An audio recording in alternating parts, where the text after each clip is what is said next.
Na coleção também da Harvard Business Review, de como lidar com a política de trabalho do Karen Dillon, ele nos apresenta ali cenários de como a falta de inteligência emocional e estruturação de liderança também vão forçar muitos de nós a convivermos com os tipos de líderes sem qualquer preparação.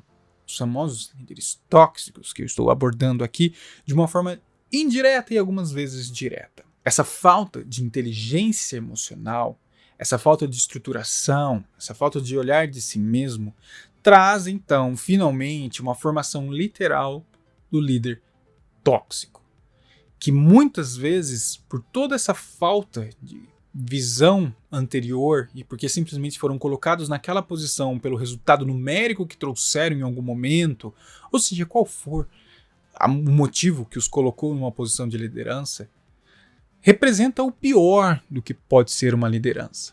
Representa o pior e, infelizmente, muito comum do que é uma liderança tóxica e que desestrutura completamente empresas, organizações, equipes. E nós temos já sinais disso em design. Então, se você está assistindo esse vídeo, por favor, compartilhe com quem você achar que deve, para que a gente comece a preparar líderes de design com com menos problema possível nessa relação de tóxico, de mal-estar. No livro também da coleção da Harvard Business Review, que tem muitos livros interessantes, no livro específico de como lidar com a política no trabalho, de Karen Dillon, ele apresenta uns cenários sobre tipos de líderes, das quais claramente nos mostram a falta de inteligência emocional, da falta de estruturação, e que são os famosos líderes tóxicos. O livro claramente também fala sobre esses tipos de líderes e outras coisas sobre a questão da política no trabalho, mas também nos dá dicas de como lidar com esses personagens dos quais você, eu e vários outros profissionais de design e outras áreas já devem ter convivido, encontrado no dia a dia. Nesse caso, nosso primeiro modelo de líder tóxico, que é uma consequência de tudo aquilo que nós estamos aqui falando, contrária do autoconhecimento, motivação, empatia, é o tipo que impede os outros de crescerem. No sentido muito claro de que ele é o dono do holofote.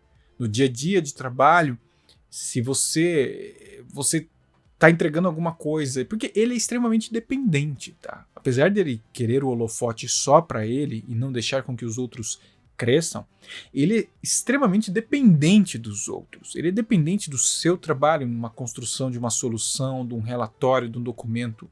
Mas na hora de dar o crédito certo, é o nome dele que deve aparecer. É um personagem, é um tipo de chefe tóxico que o ego dele é o gritante e é o modelo mais terrível que a gente tem na questão de desenvolvimento de pessoas, e é o ser desmotivador, porque não dá o crédito merecido para a equipe da qual ele deveria gerir, deveria desenvolver, motivar, mas ele faz o contrário. Esse perfil de personagem e de chefe, de líder tóxico, porque querendo ou não é um tipo de líder, mas é um líder tóxico, assim, ele vai exigir de você um trabalho de transformação e de gasto de energia gigantesco para lidar com a vaidade dele. Esse é um ponto. A vaidade, o ego dele é gritante. E isso nos mostra claramente um tipo de líder que chegou nessa posição, mas extremamente inseguro. Extremamente inseguro. É um líder que essa questão ela é crônica, que ele precisa se reafirmar sobre a posição dele em cima de quem ele puder. Não tem como. Ele está ali, eu reafirmo, eu uso os outros como um canal da qual eu preciso ter a minha posição garantida. E a paranoia desse tipo de líder acaba sendo ecoada por toda a equipe e muitas vezes replicada em seus subordinados.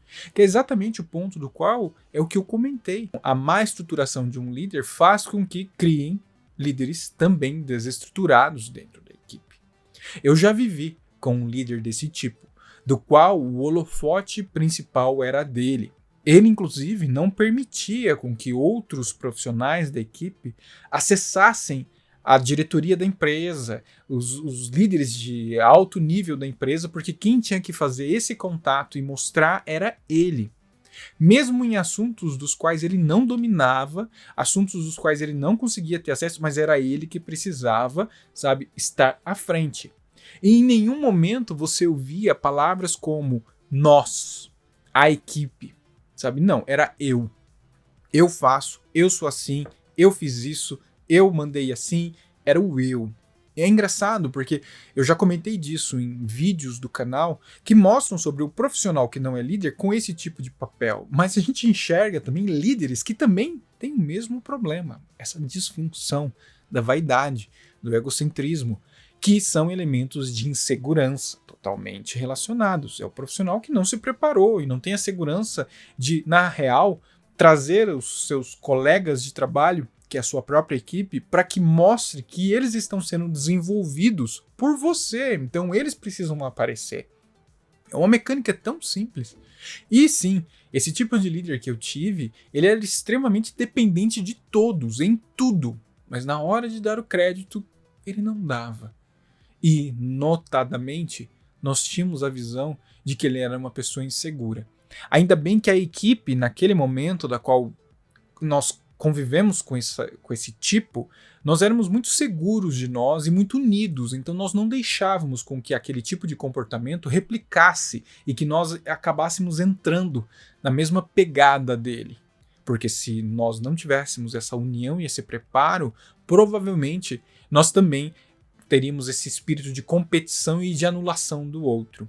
Ali, naquele momento, a equipe, inclusive, é amiga até hoje, temos, sabe, trocamos ideia constantemente, criaram laços muito fortes, porque ou a gente se unia, ou nós acabaríamos nos matando internamente e profissionalmente, porque seguiríamos os passos desse líder que não deixava que os outros crescessem e só ele queria aparecer. É importantíssimo você ter essa compreensão de que você precisa de uma maturidade para saber lidar com um líder desse tipo. Porque senão você não vai suportar ou você vai se tornar igual a ele. E muitas vezes, numa condição dessa, ou você se aproxima dessa pessoa e realmente muda o seu modelo mental buscando um aprendizado do que ele tem de bom, ou você troca de emprego. Porque ele não vai te dar espaço de crescimento. Não tem como. Por mais que você se destaque e cumpra com tudo aquilo que ele exige e até alimente a vaidade dele, que não é uma estratégia adequada e nem um pouco positiva, ele não vai te deixar crescer. Você sempre estará à sombra dele. Então, nesse caso, é muito difícil esse tipo de convivência.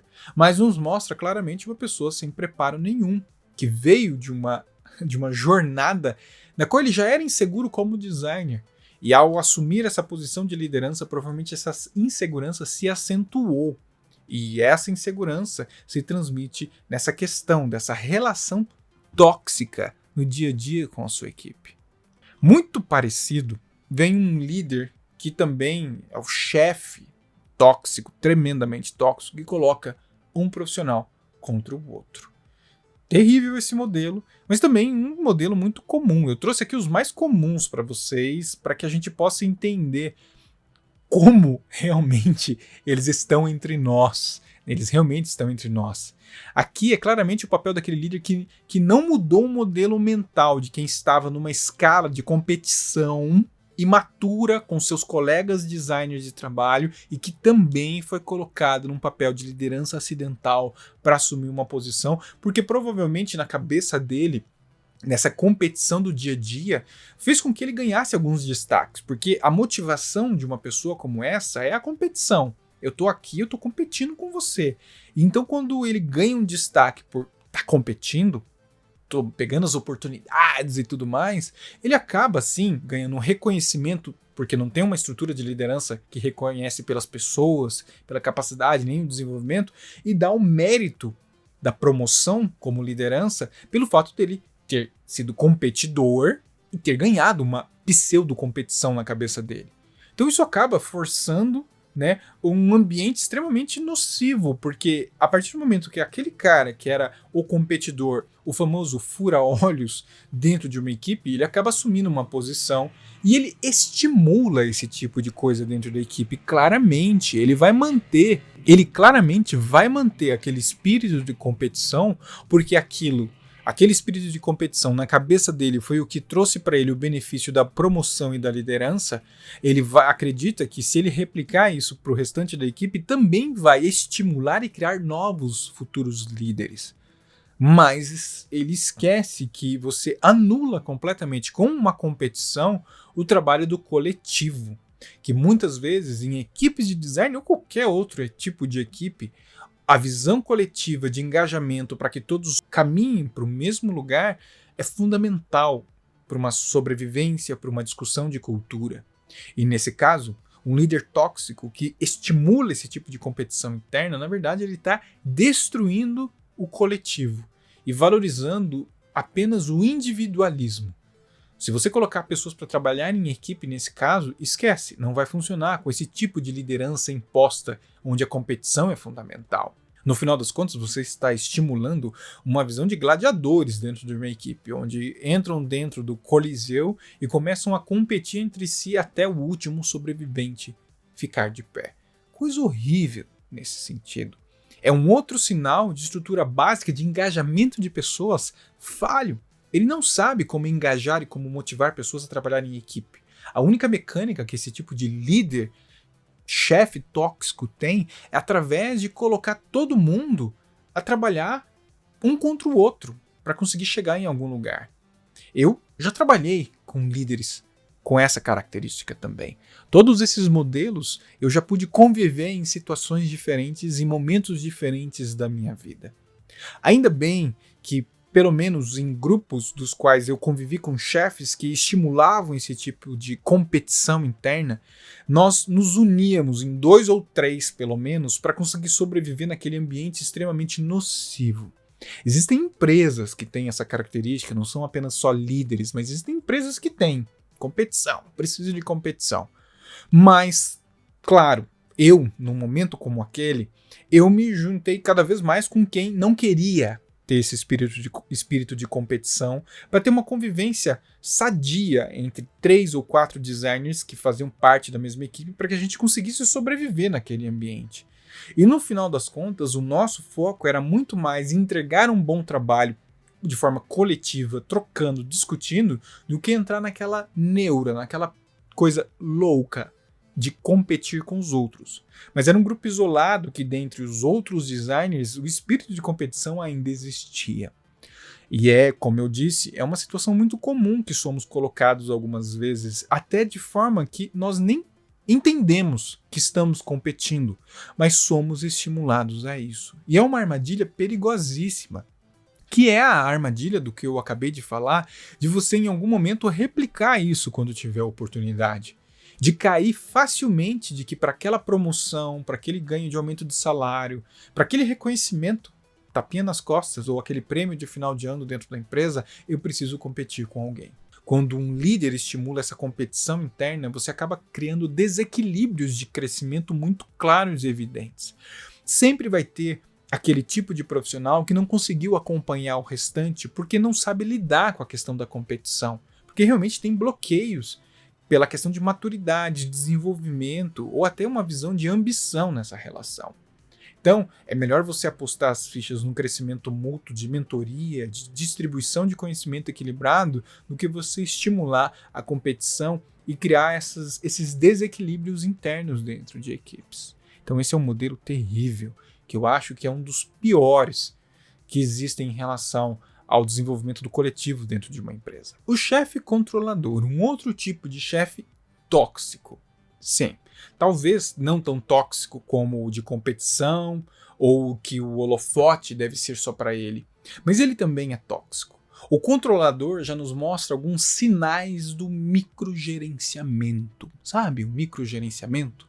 Aquilo que um líder para horas para discutir sobre a posição de um botão, ou a cor escolhida, ou a persona que tem uma variável da qual não agrada a ele. Não que líderes não devem ter o conhecimento e cuidar do trabalho que está sendo feito, mas líderes, isso eu ouvi de um líder inclusive, líderes devem escolher pessoas melhores que ele para trabalhar em uma equipe e confiar que essas pessoas que foram escolhidas melhores que ele realmente têm um conhecimento para fazer a coisa da forma mais bem feita possível. É uma questão de confiança. Eu vou contratar profissionais que são melhores que eu, que têm um conhecimento que eu não tenho, para que elas possam ter espaço de crescimento e execução mais profundo e de maior qualidade possível. Nesse caso, é muito comum líderes que já tinham uma insegurança e uma questão de controle muito grande na visão da eficiência, mas quando ganham a posição de liderança, não sabem diferenciar a eficiência da eficácia. Onde a eficiência, sim, eu preciso entregar o melhor de mim. Tá ali. Tempo, prazo, velocidade, quantidade. Mas na eficácia é você extrair o melhor do outro, da equipe, daquele coletivo, para entregar da melhor forma possível. E nesse caso é uma passagem muito clara que esse profissional não conseguiu enxergar o chaveamento necessário. Sabe o chaveamento que eu comentei anteriormente? É exatamente isso. Ele não fez essa troca de modelo mental. Ele ainda está preso na questão do design operacional e que ele não quer abrir mão daquilo. Já que muitas vezes esse tipo de chefe, de líder não pode executar, então o que ele vai fazer? Ele vai controlar.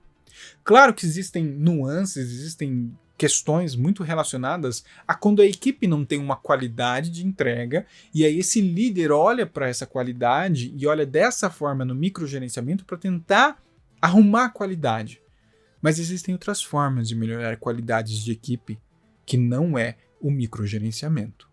É trazendo insumos, conhecimento, mentoria, desenvolvimento, curso, seja o que for, para que essa equipe consiga se desenvolver sem que você fique fazendo microgerenciamento nesse caso.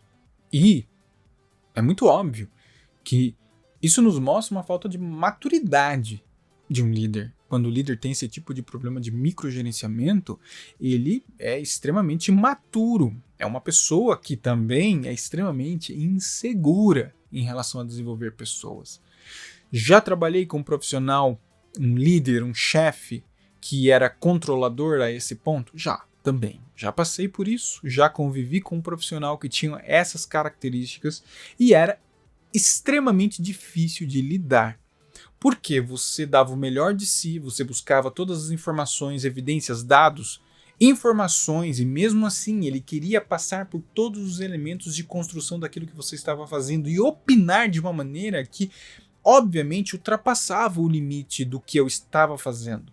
E chega num momento onde essa convivência com esse tipo de líder, da qual eu passei, que você acaba sendo apenas um executor, porque você entrega o controle e a visão e o desenvolvimento, a estratégia da qual você estava discutindo na mão dele.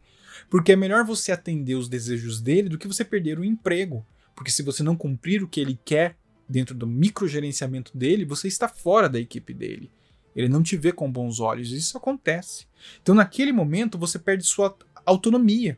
E no seu contexto, é uma questão de, obviamente, opção, né? Você pode optar em não perder esse controle, mas também vai perder o emprego. E na minha situação, eu me lembro claramente que eu abri mão para entregar para ele, até eu encontrar uma outra oportunidade de emprego, eu entreguei completamente para ele, nas mãos dele, a decisão daquilo que eu fazia no micro, na tela, no visual, porque era uma questão de, como eu disse, sobrevivência. Mas extremamente nocivo, porque isso é uma forma de você talhar, cortar a capacidade de desenvolvimento individual de quem trabalha dentro de uma equipe desse jeito.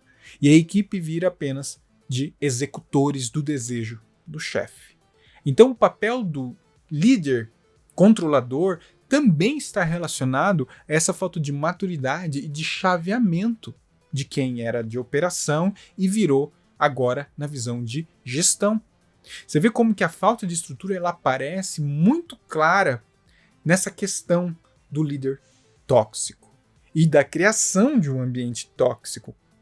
Porque a partir do momento que você anula a efetividade, a autonomia e a visão dos seus funcionários, da sua equipe, você faz com que a equipe se frustre, se desmotive e não enxergue um futuro para ela.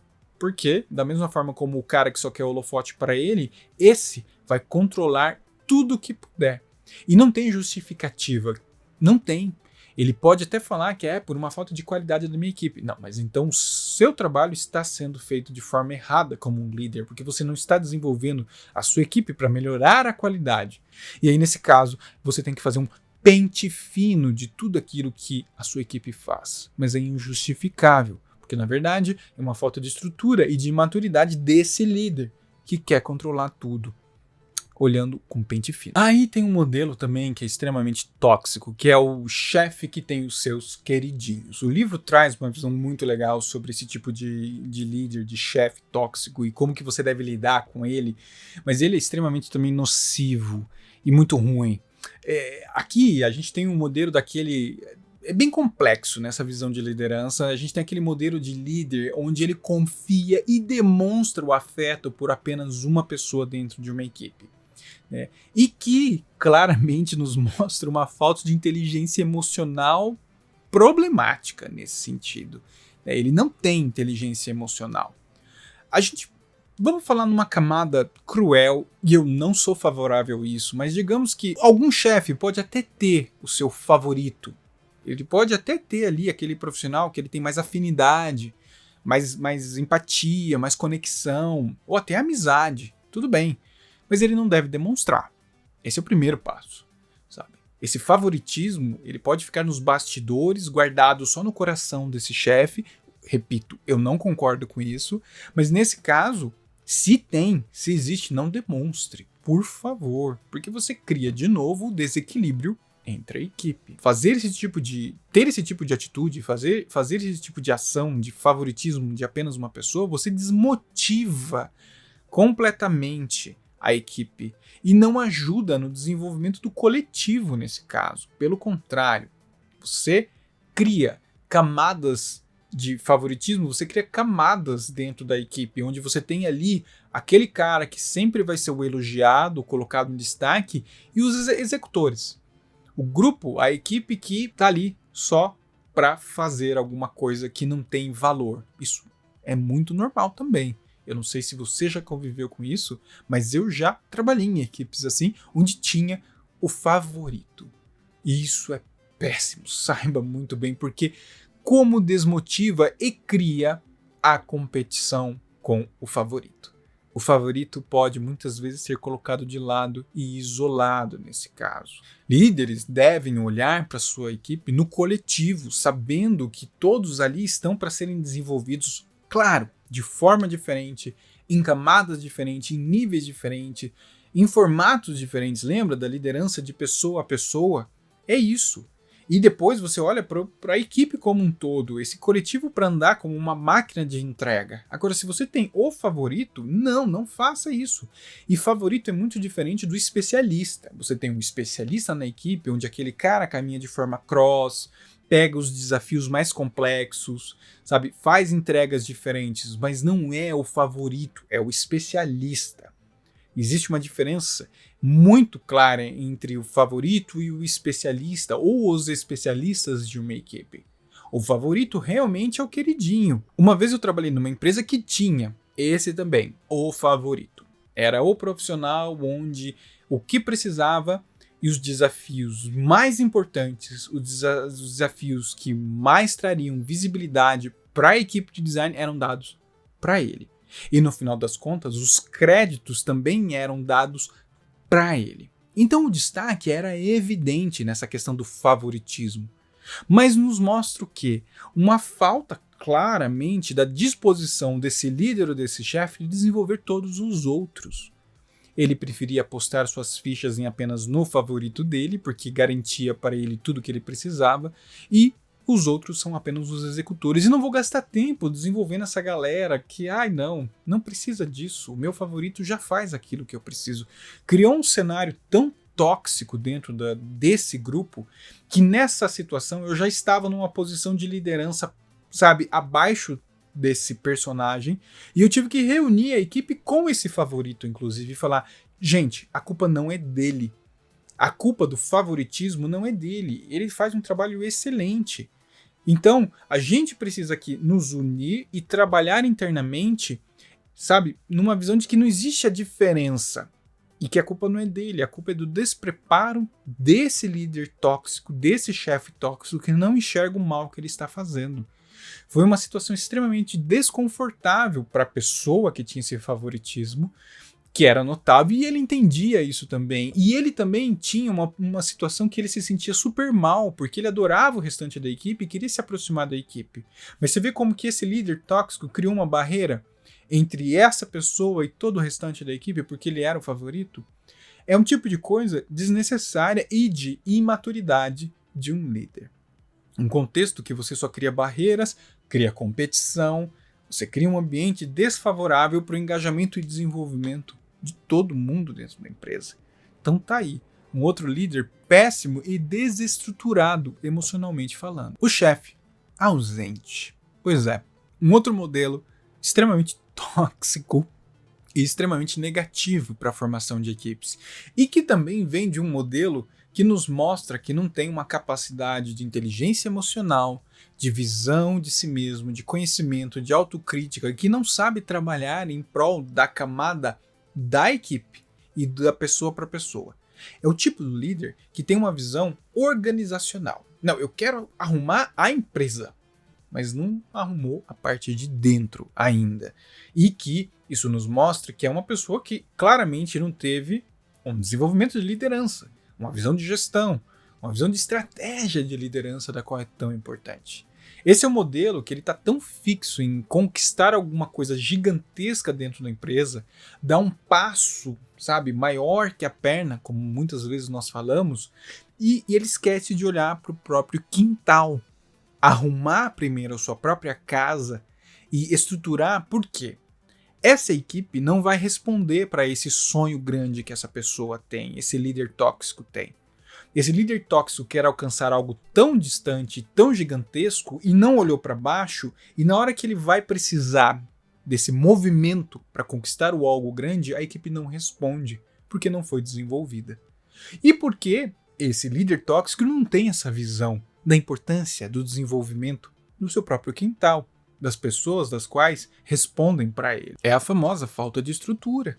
Ele não tem uma visão de como que é montar uma estratégia de liderança, de como construir um programa de mentoria, de desenvolvimento, de análise de perfis diferentes.